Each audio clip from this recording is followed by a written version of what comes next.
But I think Australia is quite badly stymied right now. It's played a long game gambling on fossil fuels forever, and there's no such thing as fossil fuels forever.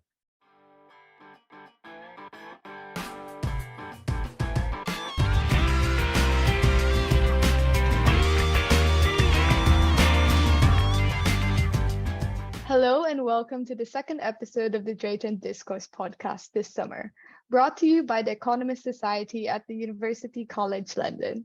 We are delighted to be hosting Professor Steve Keen today, who is a professor of economics and finance at the University of Western Sydney, Australia. Professor Keen's research explores the relationship between debt and recessions and explores how complex systems of dynamics can be used to accurately represent key economic issues, such as climate change. He's an honorary professor at UCL, distinguished research fellow at the Institute of Strategy, Resilience and Security. He's most well known for his influential 2001 publication, Debunking Economics. Let's now proceed to the interview.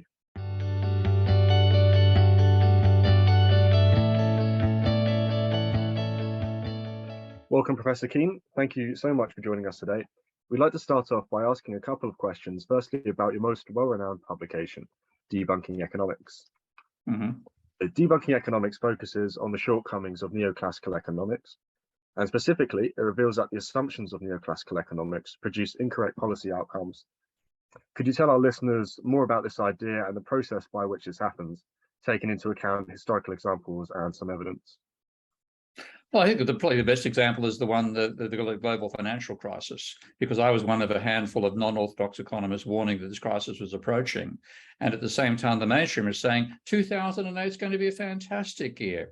My favorite quote on that front came from the OECD with their chief economist, Dr. Kodas at the time, saying that the outlook was better than they'd seen in years, and their predictions were quite benign, et cetera, et cetera. Well, 2 months after he published that, the global financial crisis began.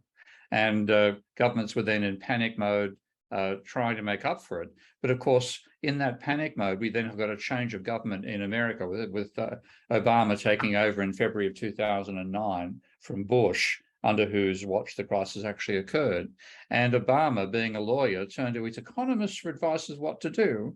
And the economist said, give all the money to the banks because the banks will lend it out. And he actually, in the speech where he announced what his rescue plan was going to be, he said, there's a multiplier effect. That means $1 given to a bank will produce $10 for the real economy. That's completely wrong.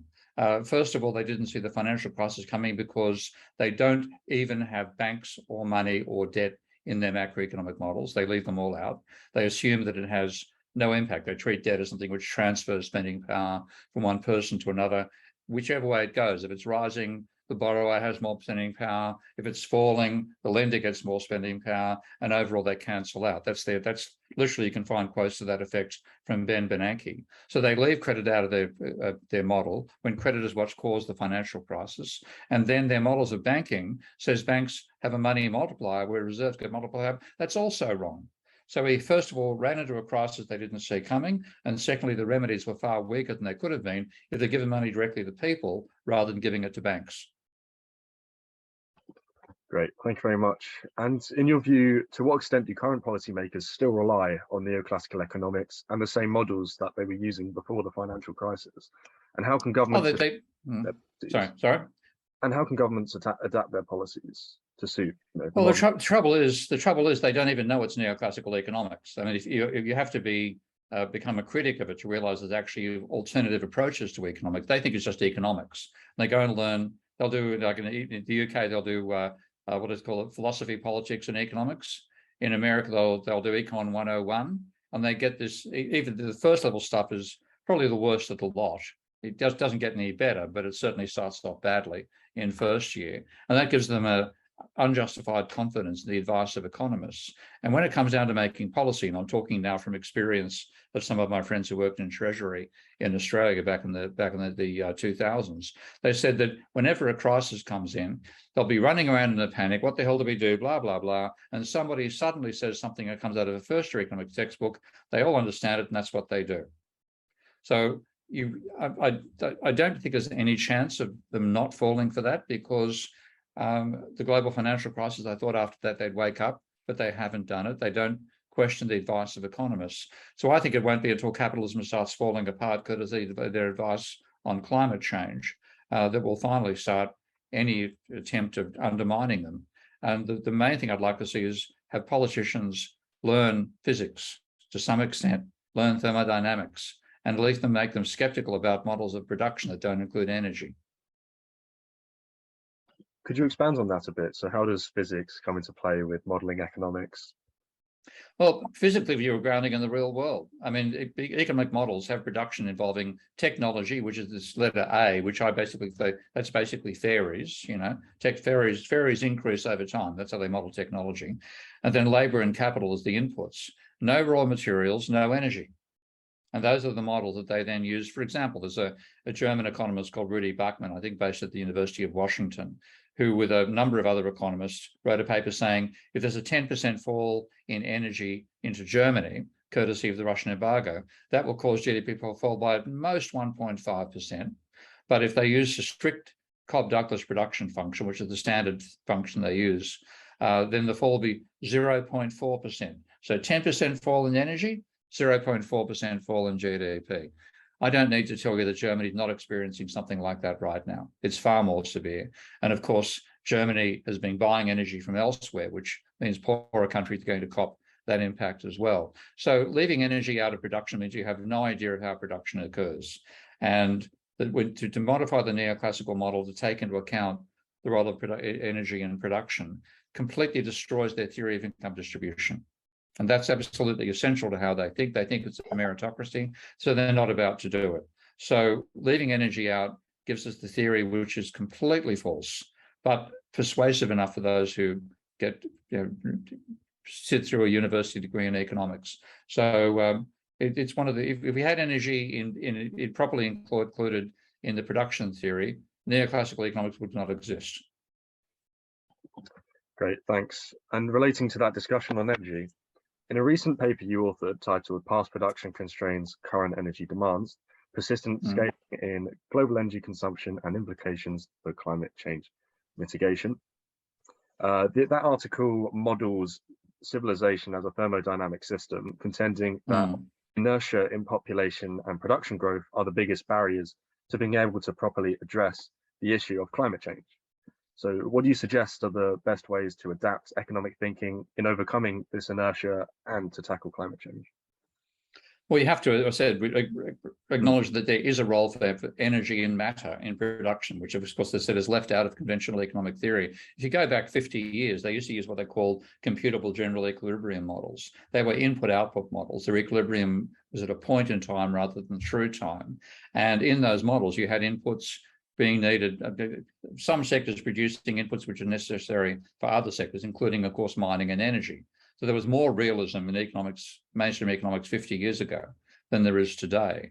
But what we argue is that you have to start from seeing humanity, our civilization, as being a thermodynamic phenomenon, because if we didn't have fossil fuels and all the other energy sources we use, pardon me, tickle in my throat, if we didn't have those energy sources, we would be operating at the background level of all the other animals on the planet. So the fact we can lift ourselves above that happens because we find, pardon me, reserves of energy we didn't create. None of us made the oil, none of us made the coal, but it's sitting there. If we dig it up, that has a higher energy potential, far higher than the background level of the planet. So what we do as a civilization, we exploit that energy, and that means we can lift ourselves above the background consumption, energy consumption levels of other animals on the planet. And that takes an enormous infrastructure to sustain that and be able to do it. So this is much more Tim Garrett's area than mine, by the way. So Tim would be better on this than I am. But what Tim makes the analogy to is to say that if you imagine a child who's growing over time, a small amount of the extra food the child eats is necessary for their energy output that day. What they're doing is maintaining the entire network they've built up over time as they've grown larger. And a huge part of the energy is actually to maintain the network. Only a small amount goes into growth. So what we call growth is actually, what we call GDP is actually growth. Okay, it's new output. What we call capital is the existing structure of civilization, and that is rather like the body, the human body. So Tim's argument is that most of the energy we consume, most of the material we consume goes into maintaining the current network. And that's why he finds a relationship between energy and wealth, which is the integral of GDP over time. It's a persuasive analysis. I work with energy to GDP rather than energy to wealth in my own modelling for various technical reasons, as well as finding also extremely strong correlations there. But this is a regularity which Tim has located, and I think it's an important one. If we had that vision of the thermodynamic role of how we keep ourselves above the background energy levels of the biosphere, then we realise how fragile that position is. And that's what we've neglected under the command of neoclassical economists.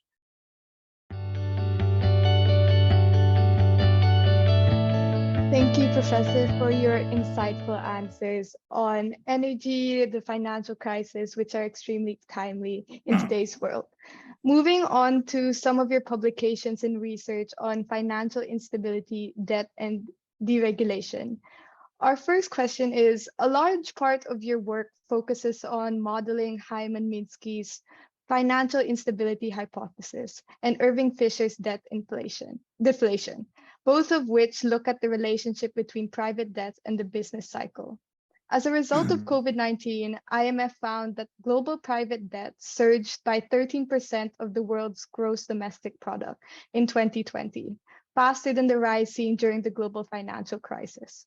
Considering these economic theories and this data, how likely do you think that it is that we fall into a recession? And how closely is this linked with the levels of private debt in the global economy right now? Well, it's actually indirectly linked. So if you look at the level of change in credit, it was very high during the COVID. It was shot up from being, in America's case, about minus. It was actually going negative for a while, minus 1 or 2% of GDP to about 10% of GDP, very rapidly. Not as high as the change in debt back at the level of the financial crisis, by the way, which is about twice as high. So that means that to have a huge financial crisis from credit turning negative, you've got to have a high level of positive credit as well to begin with. That wasn't necessarily built into the current dynamics. But I think what is likely to trigger that is twofold. First of all, governments with the mistaken belief that they have to balance their budget and now cutting deficit spending. And that deficit spending was a huge part of why we managed to get through COVID with so little economic damage initially. Now they cut back on the deficits, they're cutting back on money creation for the private sector, and that will mean a fall in demand coming out of lower levels of government spending. And then at the same time, central banks are putting up interest rates to fight inflation, which is inflation caused by supply chain blockages far more than by excessive wage demands. Wage demands are still running well below the level of inflation. What that means is the private debt burden on people, particularly households, is extreme now because the interest rates have gone doubling or trebling really over the levels they got to. And that is going to wipe out the credit buffer, the spending buffer that a lot of households have, which will force them into bankruptcy. It will also probably force a lot of people to sell their properties. So we're going to see falling asset prices. And there'll be no likelihood of people taking out more debt right now when the interest rates are rising and debt's already at, almost the highest it's ever been. The highest level was back in 2009 for America, but it jumped quite radically during COVID. So putting that all together, you're going to have negative credit probably coming out of that effect on asset prices and a reduction in government spending. Put the two together, that'll give you a recession. Thank you. Considering that and the great possibility of a recession, how would you suggest policymakers tackle this or prevent this from happening in the future? Well, they have to get over their hang-up and believing that they should balance the books. This is one of the many sins of neoclassical economics. And just to put it briefly, government debt and deficits are not a bug of the system, they're a feature of the system. So a fiat currency is created by a government running a deficit. And what that deficit does, literally dollar for dollar, the deficit that the government runs is equivalent to the surplus the non-government sector runs. This is just a rule when you look at what are called financial assets. A financial asset is a claim you have on somebody else. So the sum of all claims on everybody else is zero. Okay? Now, therefore, if one sector is having increasing its claims on the rest of the world, then the rest goes in the opposite direction. So it's like a seesaw. Now, the government thinks it should have its seesaw down on the ground. Well, that puts the private sector in massive negative. So that's to just get used to the fact that the government, first of all, is the only institution in the economy that owns its own bank. It can't go bankrupt. The Reserve Bank is not, sorry, the Federal Reserve is not going to declare bankruptcy on the government, American government. Okay, it will do whatever is required as a conduit between the government and the non-financial sector. So that is not a problem. They should just accept the debt and run a larger deficit. And that larger deficit should be used, given the huge increase in energy prices, that should be to underwrite the cost of energy for poor people. Because if you don't do that, you're going to have poor people literally freezing to death over the coming winter. And that is a recipe for social breakdown. So unless we start providing fundamental needs like energy as a social good rather than a private good, we're going to see social breakdown. Thank you, Professor. Now, going back to the discussion in the financial crisis, the mentioned theories imply that the 2008 financial crisis was a result of too much private debt, which is a symptom of excessive financial deregulation. On your website, you note that Hyman Minsky's hypothesis that stability is destabilizing, which applies to regulators as well as markets. Successful regulations produce stability, which generates the belief that tranquility is the norm, leading to excessive deregulations.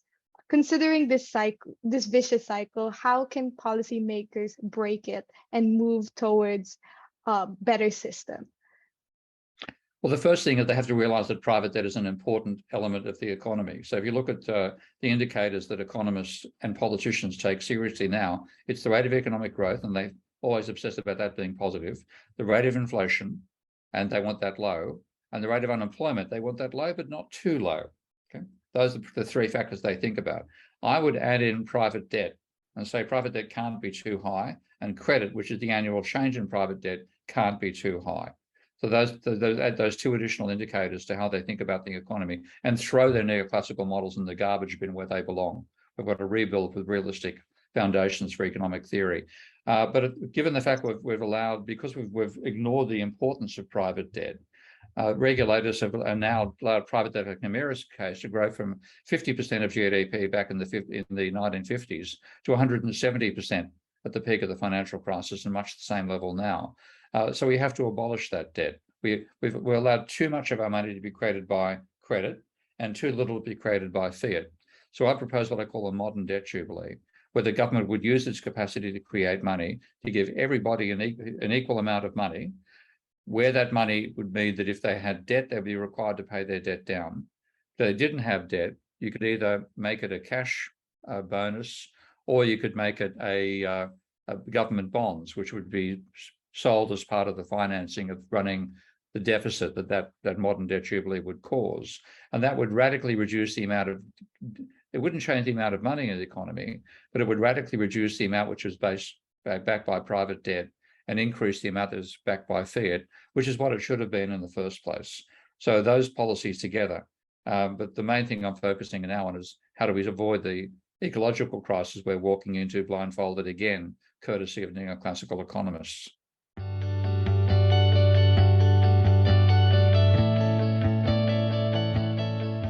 Thank you, Professor Keane. And now we'd like to ask you some questions regarding your recent involvement in politics. It's not often that distinguished economists run for office, and earlier this year you ran as a Senate candidate in the Australian federal election for the New Liberals in New South Wales. The New Liberals support modern monetary theory, which is at odds with neoclassical economic theory. How could its tools be used to inform fiscal policy? Oh, I mean, the reason I said that it was rather circumstantial. The leader of the party was going to run for the Senate position. Then he got fairly confident that he could get a substantial vote in the House of Representatives, which of course is where power rests in the lower houses where power rests in any political system. And he asked me to take over his position on the Senate, which I did because I thought, well, if I did get in, I've been trying to get the attention of politicians for decades and getting nowhere. So I thought, well, they can't ignore me if I'm in Parliament, and I can take my maiden speech and it gets recorded in Hansard. So that was a major reason why I accepted the whole idea. But it didn't work out well. The the expectations of votes weren't realised. And what it comes down to, if you don't have money backing you in the modern political system, then you have very little chance of being elected. And that is another good reason to use the insights of modern monetary theory and say the government should create the money that is used by political parties for electoral campaigns, and they should be able to send that money and not a cent more, and stop political parties being bought by vested interests, which is what happens at the moment. But I'm having gone with that and having failed, I'm back to what is really my métier, which is taking on neoclassical economics and developing an alternative. Great, thank you. And of course, the New Liberals support modern monetary theory, and how could its tools be used to inform fiscal policy? Well, fundamentally by understanding the accounting that basically says, first of all, a government deficit creates money, but it also creates reserves at the same time for the banks, which are an asset which normally earns no income, and an asset which can't be traded. So when the government then offers bonds equivalent to the deficit plus the interest on those bonds, which they also do, that is an offer to convert non-tradable, normally non-income earning assets into tradable income earning assets for the bank. So of course they accept the offer. There will never be an inability of the government to sell the bond that it uses to cover the deficit. So the fetish about that being a really bad thing, again, is crazy, because the government actually creates the money that enable those bonds to be purchased in the first place. My analogy is, imagine what we mean by a debt is I want to buy a property somewhere. So the bank gives me $1 million, but they also put $1 million debt against me, which I have to service. If I can't service, I lose my house. That's what I mean by debt. But in this particular situation, if the government says it runs a deficit of $1 trillion, what it does is puts $1 trillion in the reserve accounts of the banks at the central bank. Then it says, well, you can't use those. You can't spend that money. You're holding it on trust for people who have deposits, where the money actually turns up. But if you like, I'll sell you $1 trillion worth of bonds, which will earn 3% interest. And you're going to get $30 billion a year out of this. Would you like to buy the bonds? Well, the answer is yes, please. So the whole fetish and worrying about government debt is just nonsense. And as soon as you do the accounting, and my Minsky software makes that incredibly easy to do, once you see that accounting, the whole consuming worry about government debt goes out the window. And so that's the main thing MMT can offer. You don't have to worry about government debt. The level of government debt created dollar for dollar is a record of the amount of fiat money in the economy. And we need more fiat money and less credit. Thank you very much. Of course, in the latest election in Australia, the Labour Party's Anthony Albanese recently won on May 21st, earlier this year. What are the most urgent economic issues that his new administration must tackle, and what sort of policies or actions do you hope to see implemented? Well, at the moment, the most immediate one is the high rate of inflation eroding real wages. And I think in that particular case, Albanese done the right thing. He said we're going to support a case saying that the wage rise for minimum wage workers should be equivalent to the inflation rate. So that's sensible.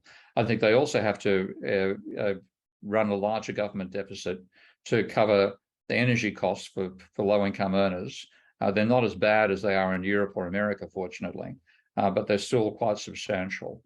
And they have to tackle we have a gas cartel here, ridiculously. Australian gas consumers get to consume the residue of gas that's not exported by the foreign nationals that own our gas reserves or own the capacity, the right to export them. So that has to go. Get rid of that particular cartel. But the main thing I think they have to focus on, and this applies to any country around the world, is getting ready for climate change. The impact is going to be far more drastic than economists told it would be, because they're baloney assumptions about the dangers. And we're now seeing those coming to roost, not when they thought there'd be damages in 80 or 120 years' time, but we're talking weeks if we're lucky, years if we're lucky, weeks more likely. In terms of numbers like 80, we are facing a huge catastrophe, and we have to reorient everything in our economy and get ready for that. And there's no awareness of that. In fact, the Albanese government, like the Liberal Party government before it, is approving new coal mines. So Australia is still obsessed by fossil fuels, dominated by fossil fuels. And I think a lot of that comes back to the electoral system, which I was trying to get in there and change, of course, because their funding comes from mining magnates on one side and mining unions on the other. And consequently, Australia is beholden to the fossil fuel lobby. I think breaking that is the most important thing any leader can do, but I really can't see Albanese doing it. Of course, Australia was the only major economy to avoid a recession following the global financial crisis, and that was mainly due to demand from China for its natural resources. In your opinion, does the Australian economy still have the capability to weather the effects of a recession as it did during 2008, or must additional steps be taken by the new administration? Yeah, it doesn't, because in China, that was a huge, of course, source of a boost for Australia back in 2009, 2010. But the other side of it was Australia restarted its housing bubble. So the Rudd Labor government doubled and trebled the amount of money they gave to first home buyers, doubling for existing houses, trebling for new. The Victorian government matched them. So in Victoria, which is one of the second largest state by population in Australia, if you bought a house slightly outside the inner city ring, you could get $35,000 from the government to buy a house. Now that was about 10% of the, more than 10% of the purchase price of a house at the time. So it was a huge stimulus to the real estate sector. And again, the housing bubble took off once more. They can't do that again now because, of course, with rising rates, nobody wants to go near a housing loan. So that particular avenue is out the window. So they've got less likelihood on that particular front of being able to stimulate the economy. The export side of things is looking quite fragile. China is having enormous problems right now, again, caused by global warming more than anything else. So their likelihood, if they're going to shut factories for 2 weeks because of the heat and the need to reserve energy for household air conditioning consumption when temperatures are above 40 degrees over 1/3 of China's landmass. In that situation, they're not going to be buying much coal. So the export route as well is cut off for Australia. So I think Australia is quite badly stymied right now. It's played a long game gambling on fossil fuels forever, and there's no such thing as fossil fuels forever.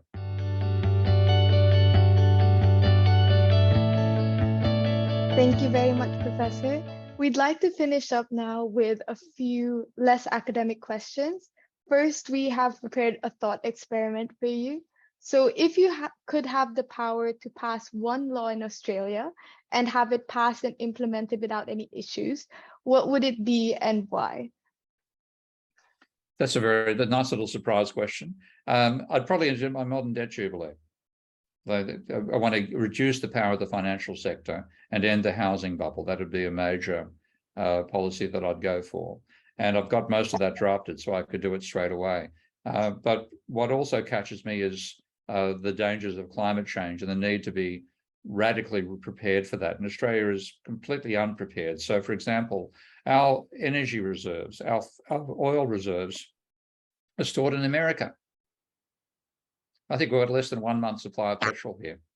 Now, if we get to the point where we have to shut down fossil fuel usage, then Australia will be completely stymied. It doesn't have electric vehicles. It doesn't have enough public transportation, which is electric. So I would possibly pass a law to require a private-public partnership to develop low-cost, low-energy bicycles in cities to enable transportation to happen, because when the energy crunch hits, Australia will be brought to a standstill. So something to prepare it for that as well. But I'll give you 2 rather than 1. Okay, great. Thank you so much. We have one final closing question just on advice that you would give for future economists. So do you have any advice that you would give for a young generation of economists whose economic education centers and curriculum is revolving around neoclassical economics? Learn system dynamics. Basically, don't let them brainwash you. Everything they say is wrong in their theories. So have a copy of Debunking Economics on your lecture pad rather than the textbook. So be aware of that. Devote as few brain cells as you can to learning their stuff, just enough to pass the exams. And learn system dynamics. That's why I've built my Minsky software. So I give a tool with which that can be done. But we need people to understand dynamics, nonlinear feedbacks and causal processes. And economics is completely wrong on that front. I would actually advise people to go and just forget about doing an economics degree and learn system dynamics instead, because that'll make you useful in whatever employer you work for. As an economist, you're basically useless. All you can do is teach other economists, and that's a bad thing in its first place. Thank you once again, Professor. We had an absolute pleasure hosting you today and listening to all your insights about energy, about financial crises, and about policymaking. And on behalf of the Economist Society, we thank you so much for your time and effort. Thank you. And I look forward to stirring up your professors with people's reaction to my talk. Thank you. Okay. Professor Keane. Okay. Bye-bye. Take care. Bye. Okay. Okay. Bye.